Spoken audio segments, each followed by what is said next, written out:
Starfield is back on the radar, as right now we're sitting at about 2 weeks to go until we get our first taste of DLC in the form of Shattered Space.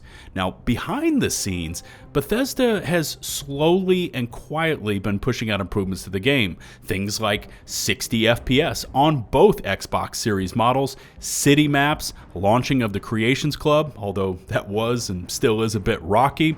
We got the Trackers Alliance, enhanced visuals, better optimization, and a metric ton of other items I could spend a few videos recapping. I mean, overall, the game looks and plays much better. But, because with Starfield there's always an addendum, there's still that question of exploration, procedurally generated POIs that get repetitive, and of course, those damn loading screens. Welcome to the channel. This is LtBuzzLitebeer, and I covered Starfield extensively, both pre and post launch, but I hit a wall back in February, as I had pretty much seen and done all you could do in the settled systems. But we just got a deep dive into the Shattered Space DLC. It's new, it's fresh, it looks interesting, and it's touted as a return to what Bethesda is known for: handcrafted environments and storytelling. We're going to get into all of that in just a moment, but just in case you're new here, take a moment to hit subscribe and to ring that notifications bell to receive my latest upload alerts, and let's check out all the latest with Starfield.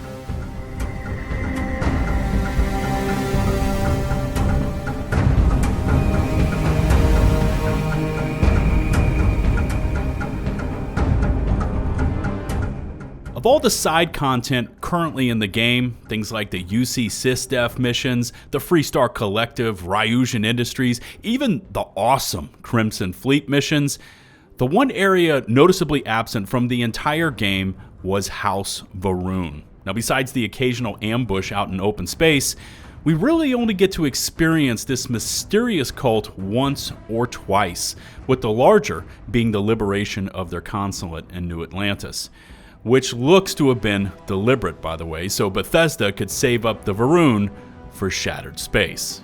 Now, during this new 9-minute deep dive, we got to see and experience more about this isolated cult society than ever before, and I absolutely love the fact that Shattered Space is hyper-focused in on just Va'ruun Kai, their homeworld. Now, you can leave it anytime you want, so if you want to travel to another system, maybe get in some beefy space combat out there, maybe commandeer a few extra ships, that's your choice, because the Va'ruun homeworld is where all the action for Shattered Space takes place. By the way, this gives off serious Far Harbor Fallout 4 vibes in size and structure. Now, we've previously learned that Shattered Space is approximately 50 or so areas or POIs to explore. Far Harbor, by comparison, was basically right there as well, 50 or 51 in total. And if they match up in that category, these DLCs will probably take about the same amount of time to complete, somewhere in the range of 7 to 10 hours, but double that if you want to 100% the content. In terms of the backstory, we learned today that Bethesda has really leaned into this dark, gritty horror theme. We've got blood trails, corpses all over the place, flickering lights. You can even see blast marks covering the walls, indicating a firefight took place when it all kind of hit the fan. Diving a bit deeper, and we also learned more of what happened here to bring all of this about. Now, apparently, the Va'ruun were experimenting with their own form of grav drive tech, and that extreme pursuit of knowledge has gone horribly, horribly wrong. This led to an explosion, leaving a massive crater in their capital city of Dazra, as the grav drive experiment has now opened up a dimensional rift, exposing this world to the unknown horrors of the vortex. This is a tone we haven't seen from Bethesda, and although Starfield tries to convey that space is more than just this cavalier exploration, that there are real dangers out there, this new threat they're showing us is beyond anything we've yet seen, and I like that they're embracing this setting and this gritty tone. Unique, handcrafted settings in combo with storytelling are what the studio is known for, and they keep repeating this phrase that Shattered Space is a return to what they do best. Add on these not yet seen horror elements, and this could be a unique yet familiar delivery from BGS. Of all the factions in the base game, the Va'ruun are certainly the most cult-like, and we see all of these references to their motto, "All must serve," throughout this new footage. We also learned that during this grav drive experiment gone horribly wrong and subsequent blast, a Nazco Va'ruun, their leader, has gone missing, feared to have been sucked into the dimensional rifts. This has led to small skirmishes among the remaining minor factions, all vying for control of their homeworld in the absence of its leader. Again, total Far Harbor vibes here, and how those factions went at it. And it will be interesting to see these different levels of Va'ruun, by the way, because up until this point, we've basically seen nothing but zealots. There's also an interesting point in the trailer where we hear this. You will rise as Va'ruun. And I wonder if we will at some point maybe have to fully join their society in order to help them battle the horrors of the Vortex. Speaking next to combat, and in general, Starfield's combat is predictable. And while you can amp up the enemy damage modifiers using the in-game settings, most enemies other than the melee rushers can be handled at medium to longer ranges, but Shattered Space seems to be taking this in a much more violent, visceral trajectory. We see a lot more close quarters combat in this new footage, which the devs call chaos combat. Alien wildlife literally going toe-to-toe with us, and their numbers seem to always have us at a disadvantage. Also, the Va'ruun zealots seem to be hyper-aggressive. We get to see new spacesuits, including what looks like an exosuit with massive dual-wielding blades, which I seriously want for my collection. I wonder also if we're going to have new skill points to invest, new powers to collect, and now that I think of it, it might be a good time to drop a few more points into melee, especially if we get one of those badass exosuits. Also, and without a doubt, Va'ruun weaponry is strong, and we've seen this not only from what you can collect in the base game, but also in this new trailer. By the way, I still remember a maxed out inflictor I had in one of my previous NG Plus characters that would literally melt whatever I pointed it at. Now, expect to get plenty of playtime with the standard Pain Blade melee weaponry, and of course, the inflictor and the Star Shard pistol.